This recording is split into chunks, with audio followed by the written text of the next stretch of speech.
নমস্কার বন্ধুরা, West Bengal central school service কমিশনের তরফ থেকে আজকে 10% রিজার্ভ সিটে আপার প্রাইমারি রিক্রুটমেন্টের ক্ষেত্রে প্যারা টিচারদের জন্য একটি অত্যন্ত গুরুত্বপূর্ণ নির্দেশিকা জারি করা হয়েছে। নোটিশ পাবলিশ হয়েছে তাদের অফিসিয়াল ওয়েবসাইটে। এই নোটিশে বলা হয়েছে বিগত 11/8/2023 একটি নির্দেশিকা দিয়ে এবং পরবর্তীকালে 24/8/2023 এবং রিসেন্টলি 22/1/2024 নির্দেশিকা দিয়ে ডকুমেন্ট আপলোড করতে বলা ছিল, বিশেষ করে ট্রেডিং ক্রেডেন্সিয়াল গুলো আপলোড করতে বলা ছিল।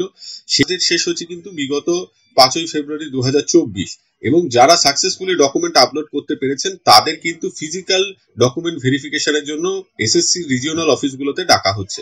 এখন বিষয় হচ্ছে যে সকলে ফিজিক্যালি এই ডাকটা পাবেন না, তার কারণ হচ্ছে সকলে সাকসেসফুলি এই ডকুমেন্টসটাকে কিন্তু আপলোড করতে পারেননি। যাদের 3 অক্টোবর 2016 পরে ট্রেনিং হয়েছে, আগে যারা ট্রেনিং হয়েছে তারা পারবেন, কারণ তারা তখন অ্যাপ্লাই করার সময় বলেছিলেন যে তারা ট্রেন, কিন্তু পরে যাদের ট্রেনিং হয়েছে তারা আবেদন করতে পারছেন না বা এইটা জমা দিতে পারছেন না।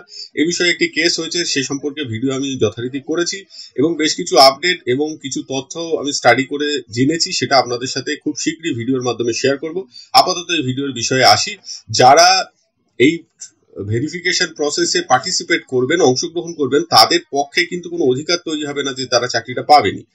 ইন্টিমেশন লেটার ডাউনলোড করে নেওয়া যাবে কমিশনের ওয়েবসাইট থেকে 9/2/2024 থেকে, এবং 2 কপি করে তাদের ডকুমেন্টস নিয়ে যেতে হবে, জেরক্স বা ফটোকপি।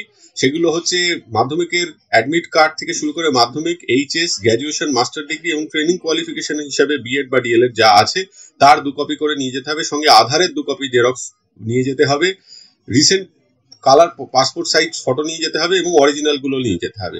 যদি কেউ তিনি যে ডকুমেন্ট আপলোড করেছেন তার অরিজিনাল না দেখাতে পারেন বা নির্দিষ্ট সময়ে নির্দিষ্ট তারিখে তিনি যদি উপস্থিত না হতে পারেন ভেরিফিকেশন প্রসেসে, তাহলে কিন্তু তার আবেদন বা ক্যান্ডিডেচার বাতিল হতে পারে।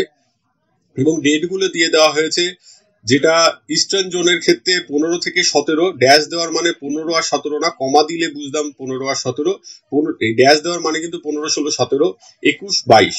নর্দার্ন রিজিয়নের ক্ষেত্রে এটা হচ্ছে 15 থেকে 17, 19 থেকে 23। সাদার্ন রিজিয়নের ক্ষেত্রে এটা হচ্ছে 15 থেকে 17, ইস্টার্ন রিজিয়নের ক্ষেত্রে 15 থেকে 17 এবং 19, 20, ওয়েস্টার্ন রিজিয়নের ক্ষেত্রে 15 থেকে 17। এবং বিভিন্ন জেলাগুলো যে রিজিয়নের আন্ডারে আছে তাদের সেখানে ডকুমেন্ট ভেরিফিকেশন হবে। আজকে এই পর্যন্তই। সকলে ভালো থাকবেন, সুস্থ থাকবেন, ধন্যবাদ।